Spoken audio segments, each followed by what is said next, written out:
To serve the Lord, it is a great thing to serve the Lord, in the night of God. It is a great thing to serve the Lord, it is a great thing to serve the Lord, it is a great thing to serve the Lord. In the light of every morning, walking in the light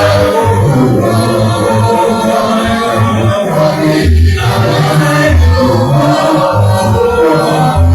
walking in the light walking in the light of every morning, walking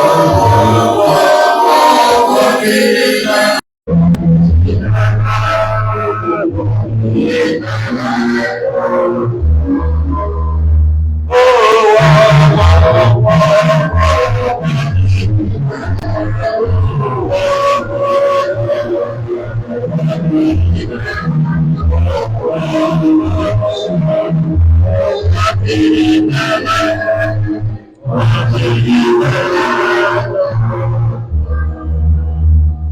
Good morning, brethren.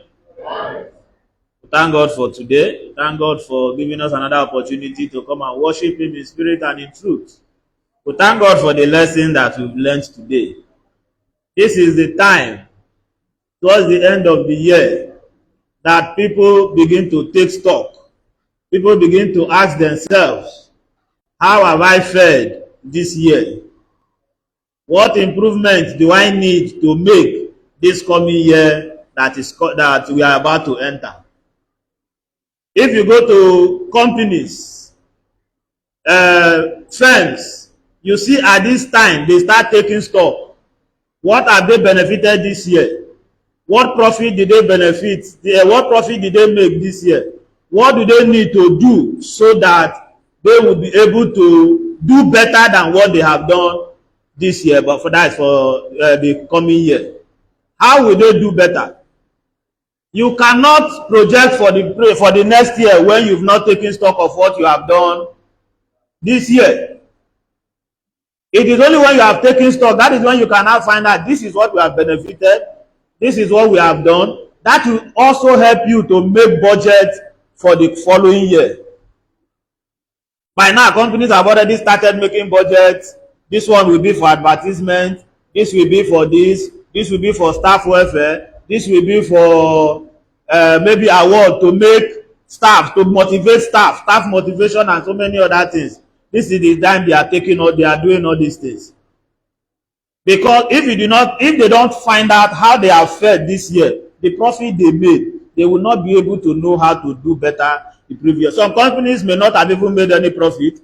Some may have made losses, and they will start asking themselves, what do we do so that we will not make this kind of loss again the following year? So that is how it is in the human life. You ask yourself, what have you done this year? What positive impact did you make in your life and in the life of others? That is what the lesson is telling us this morning, the teaching. Examine yourself. Examine yourself. How have you fared 2025? Do you continue that way? Do you continue to be doing the same thing you've been doing and it did not benefit you? What do you have to do differently so that 2026 will be a better year for you? That is why the Bible also tells us to plan, prepare.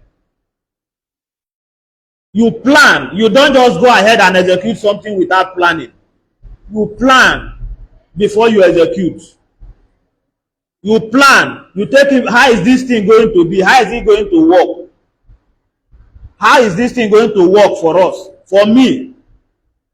For my family? What am I going to do differently to make next year not be a frustrating year like this year may be? Now, if you have fared very well this year, how are you going to fare better?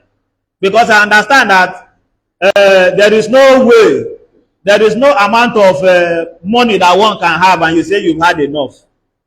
Somebody like Dangote now is still looking for more money, doing more businesses, trying to see how he will do better than the way he has done this year.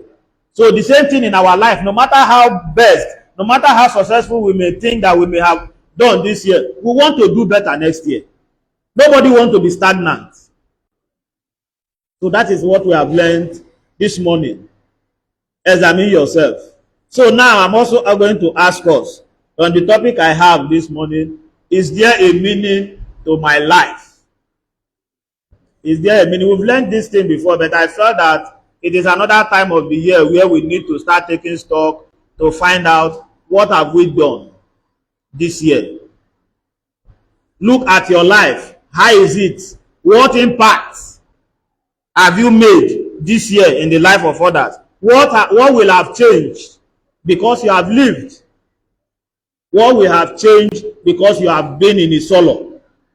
What will have changed by the time tomorrow you said you are relocating to another place due to work, due to retirement? What will have changed? What will people say about you? What, at the end of the day, everybody is still going. There is one debt that everybody is owing. There is one debt everybody is owing here. What is that debt that everyone is owing? Debt. It is a debt everybody is owing. So if it comes at any point in time, what would have changed to show that this person have lived? He was once a member of so congregation. He was once living in this community. He was once this, he was once that. When you want to leave your community now, you want to relocate to another place, what will the people say about you? This person, when he was here, he actually helped us, especially this our light matter, and they follow him up. That's why we even have light in this community today. How many of you have made that impact in your community like that? For people to say, why do you want to leave? We don't want you to leave. The same thing in your office where you work. Tomorrow when you say you want to resign, what will your company? There are some people now, you just tender your resignation. The company will just accept it immediately. But there are some persons, when you tender your resignation, they will call you to meeting. What will happen? Why do you want to? Have you gotten a job elsewhere? How much do you want to be paid? They start negotiating with you. Why do you think they are negotiating with you? Because of your value. Because of your value in that establishment. They know if they lose you, it will be difficult to get somebody to replace you. If you are the kind of person that the kind of job you do there, no any other person can do it. You are just doing it. Yeah, there is no passion. I bet if I make it go, it is even a liability to us. So ask yourself, are you a liability in where you work? Are you a liability here in Isolo? You also ask yourself that question. Because the book of James chapter 4, verse 13 to 14, it said, come now, you who say, today or tomorrow we will go to such and such a town and spend a year there and trade and make a profit, and yet you do not know what tomorrow will bring. What is your life? For you are a mist that appears for a little while, and the next moment it has gone. That is how our life is. There is a very thin line between this life and death. A very thin line. You can start making plans for tomorrow. This is what I want to do. This year I want to do this, I want to do that. Jesus Christ gave us a parable of the rich fool. When he had made a lot of profit, he made a lot of profit. He told himself, my soul, relax. Let me enjoy what I benefited this year. But what did God told him? Oh, you fool. Tonight or today, your soul is required of thee.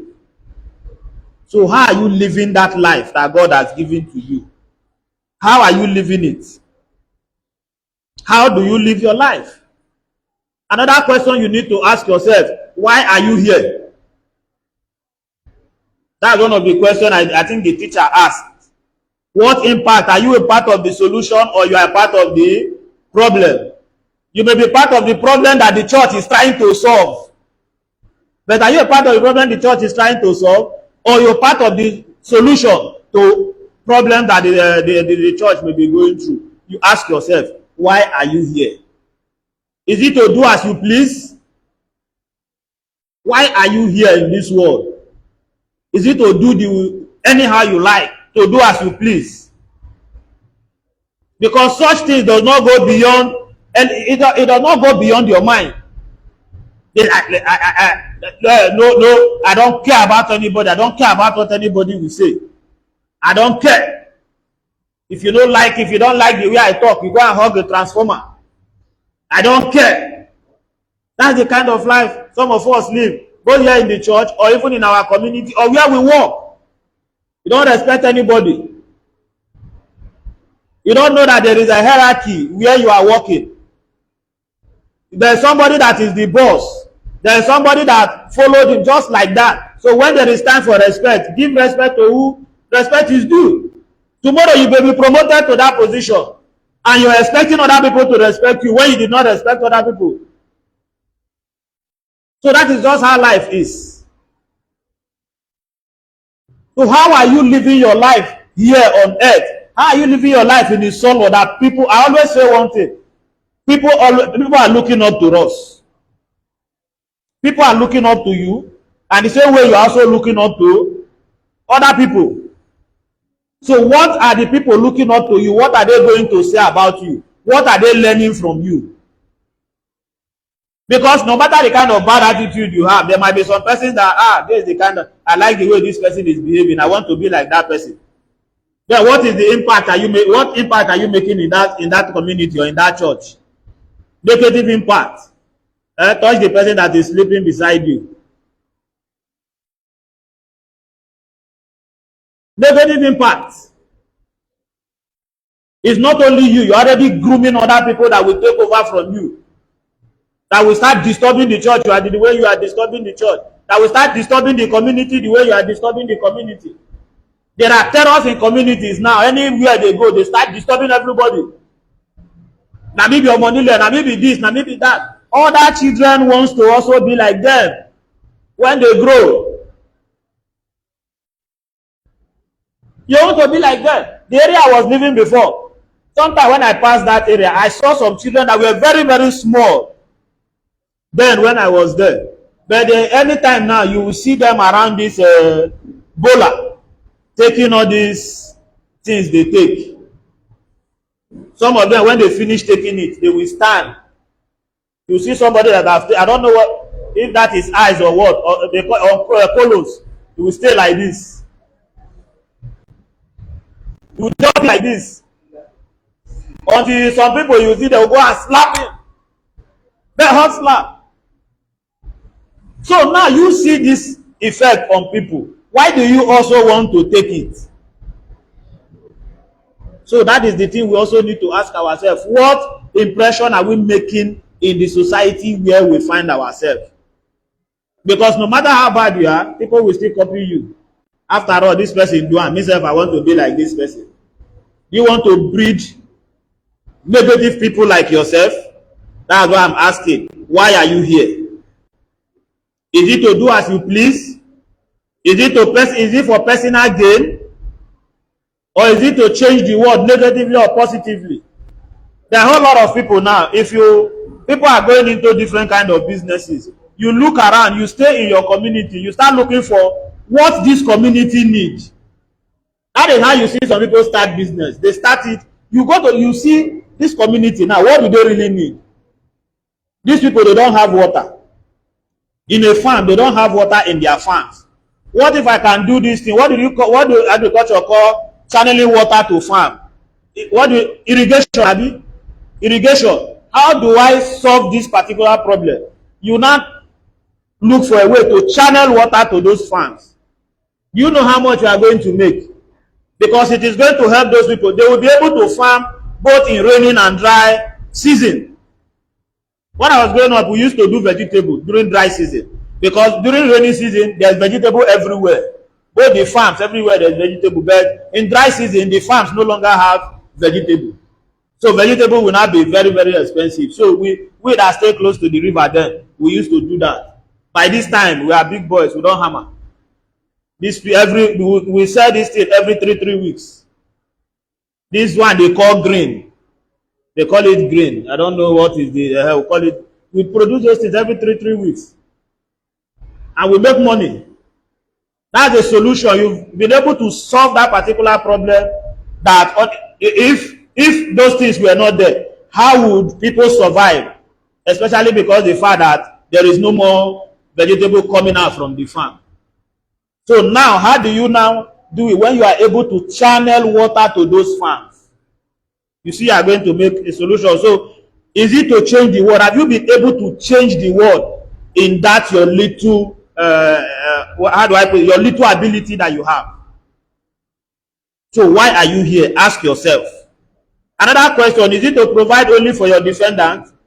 Because if you check the politicians today, what are they doing? They are just amassing wealth for generations unborn.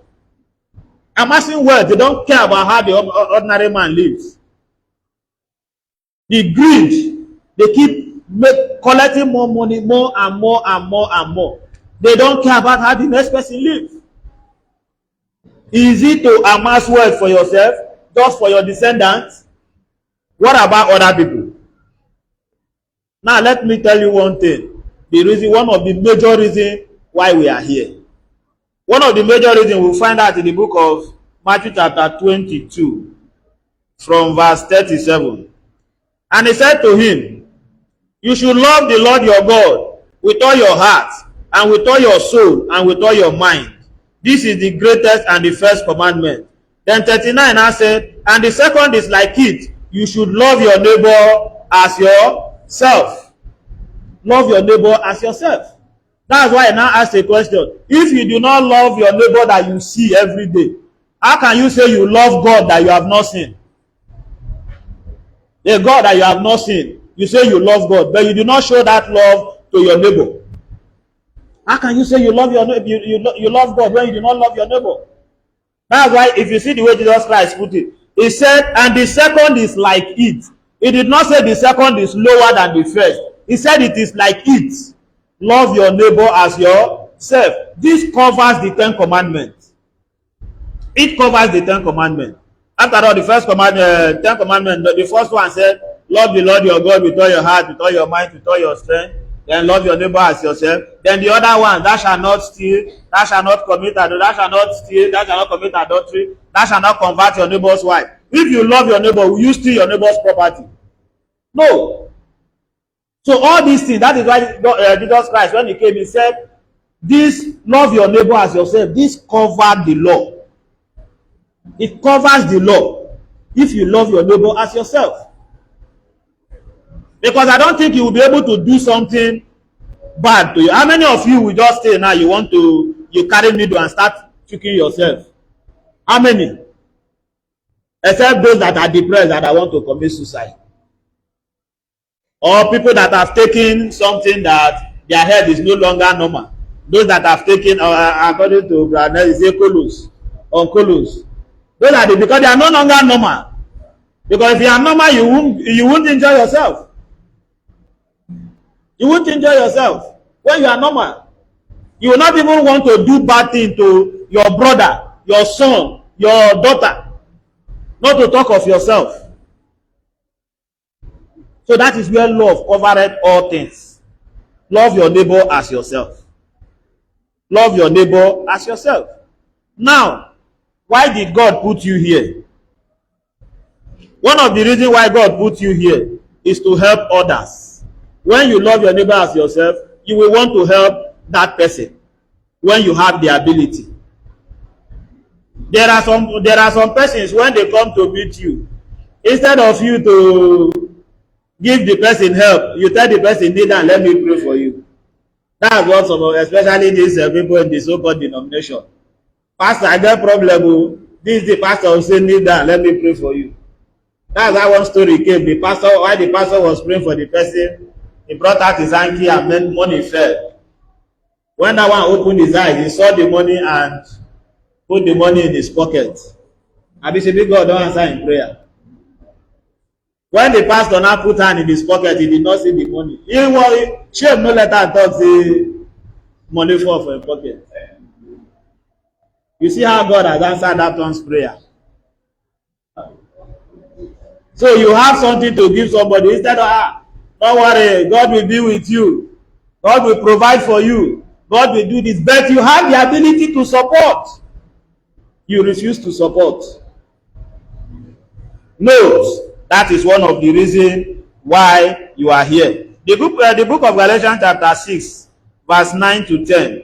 And let us not grow weary of doing good, for in due season we shall reap, if we do not give up. In due season we shall reap. Verse 10. So then, as we have the opportunity, let us do good to everyone, especially those who are in the household of faith.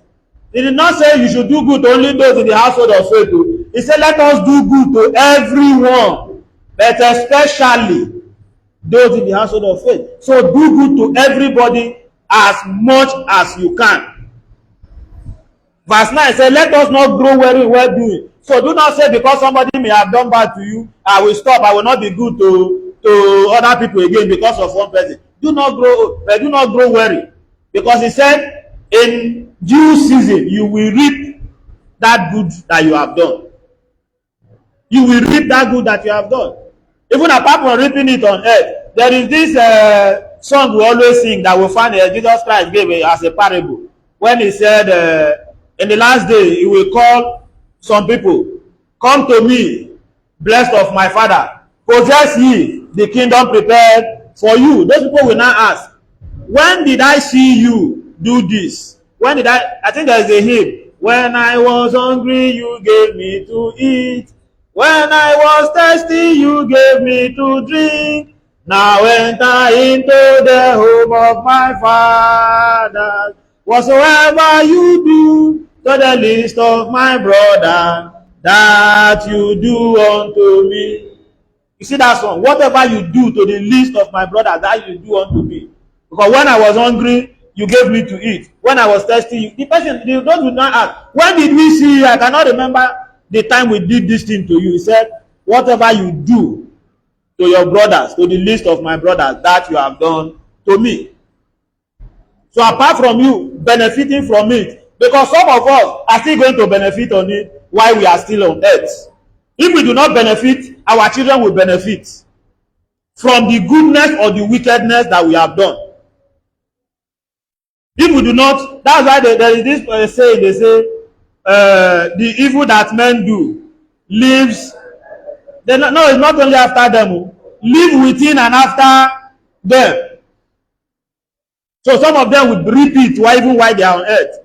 And while they have left, other people will start suffering it. Not be your father. That person, when your father was a very wicked person. Very wicked. Or your father, very nice person. Come, I will help you. Because of what your father have done, either for me or somebody that I know. So that is how life is. You need to help others. You need to leave a legacy. What legacy are you leaving? What legacy are you leaving? There are some brethren that may have left Isolo, but when they left, it took Isolo some time to be able to, how do I put it, move on from their absence. But there are some that have left that the church did not even notice their absence. So how is it going to be anytime you leave this, you leave Isolo today? How is it going to be? Some of you, the day you say you want to leave, I beg, no, you leave, make this problem stop. But some people will say, we are going to miss this person. Who is going to be like this person? So ask yourself, what legacy are you leaving? What legacy are you leaving? For yourself, what legacy are you leaving for your children? You ask yourself. Ask yourself. Ask yourself. Also live a contented life. You have to live. What do I mean? You enjoy what you have. Somebody is still sleeping there, wake her up. So how are you living your life?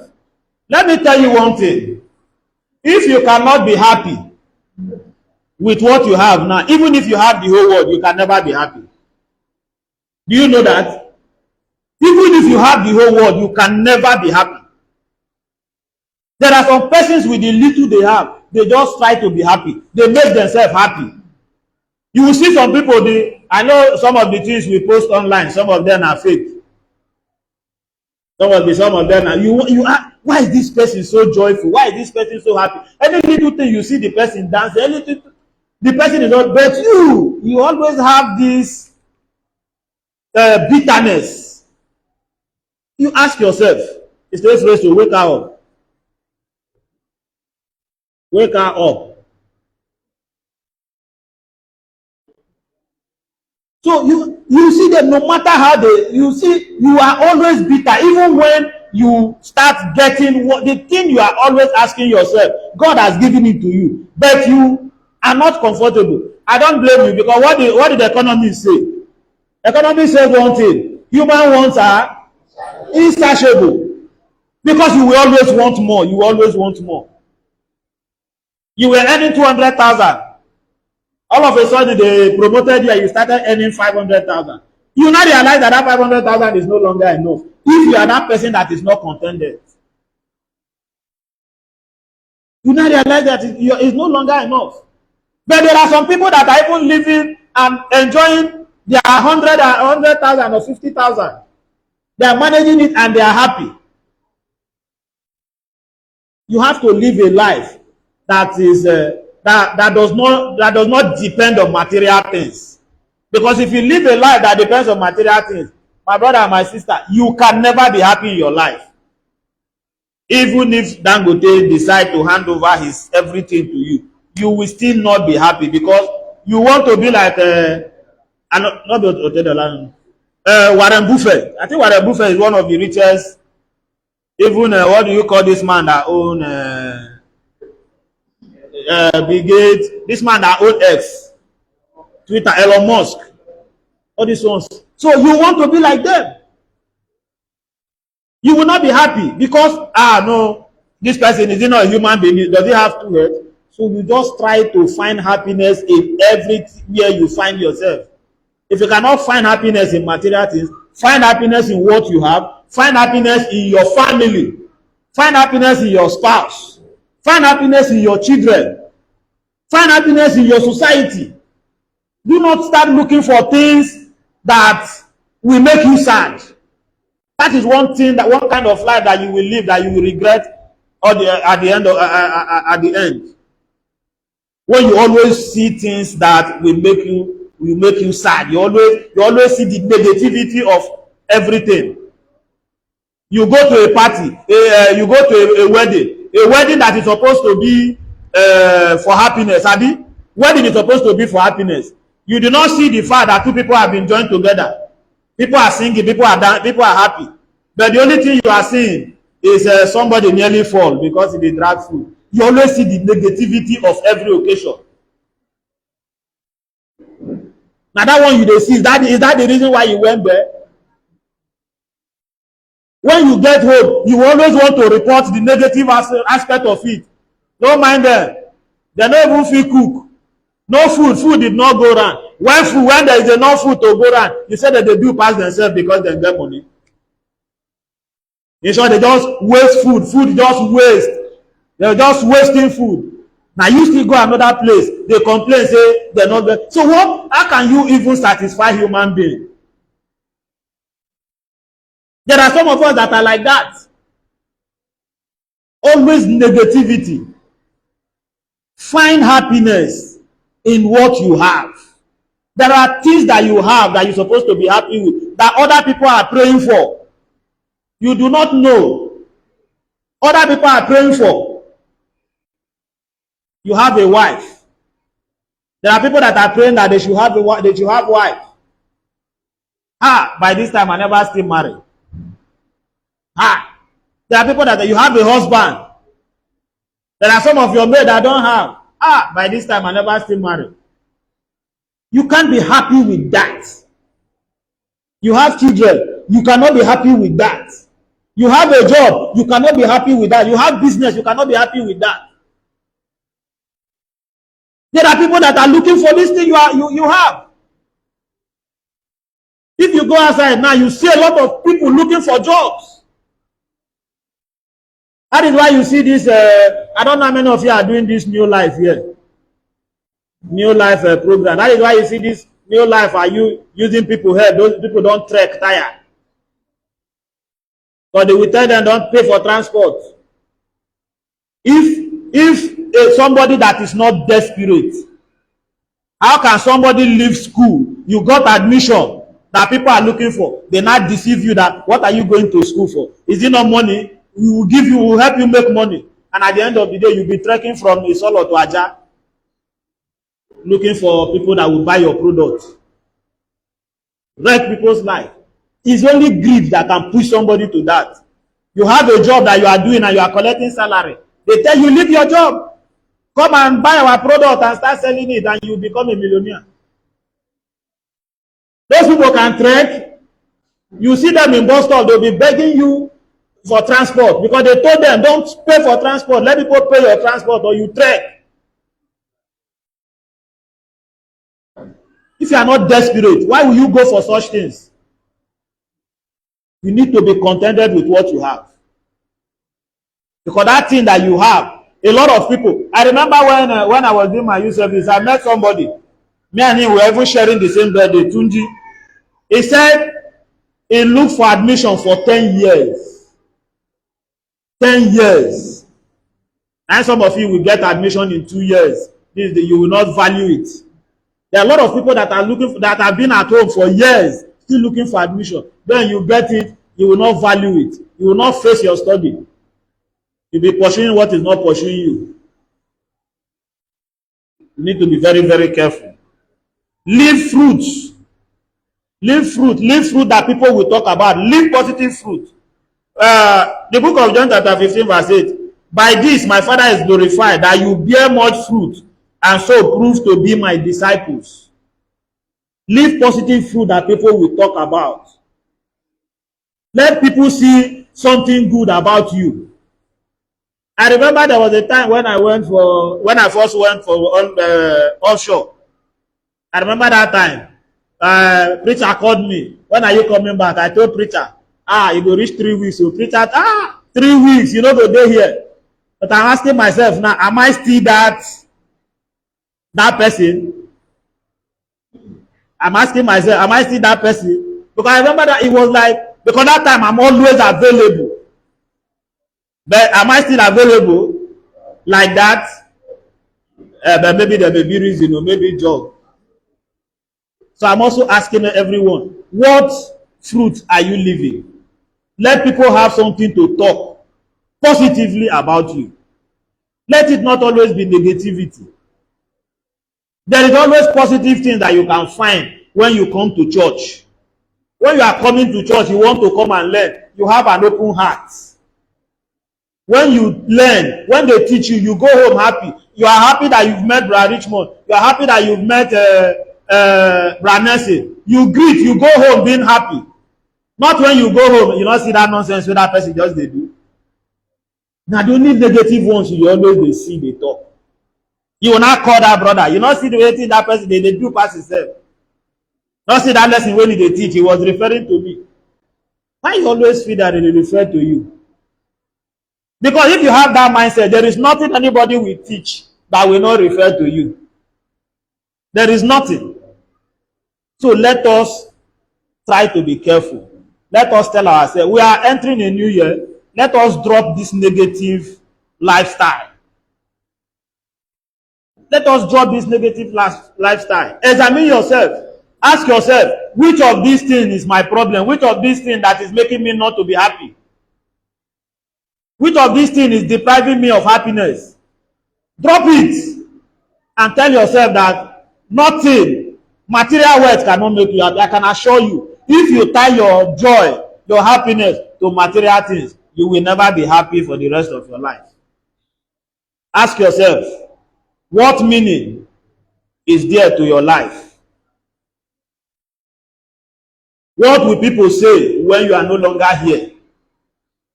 Ask yourself. Will it be positive? Will it be negative? Somebody will come there, somebody will come and say, this also person was used to worship here and a very good person. Because of that name. There was a brother that came here the other time. We supported, then he came here to thank us. The brother came here to thank us. I didn't really know him, but he knows when he was with his brother in Agbo, I was very small then. And I told me, when he saw me, even before he even saw me, when he saw me, the resemblance, when he saw me, he said, you be Okonoboh son. I said, yes. That time when I did Agbo, you were very small. And it was actually that his elder brother that converted my brother to my father to Church of Christ. So he was very, very happy when he saw me. Your father this, your father that, all those things. Imagine if my father was very wicked to him. Maybe he will not even pretend, he will not even do as if he knows me. I just saw that name Asibo. It could be Asibo could be anybody. It was the one that told me that Asibo that I know in Agbo is his elder brother. So ask yourself, your father has lived a good life. Which life are you living? Ask yourself. We pray that God will continue to help us in Jesus' name. Amen.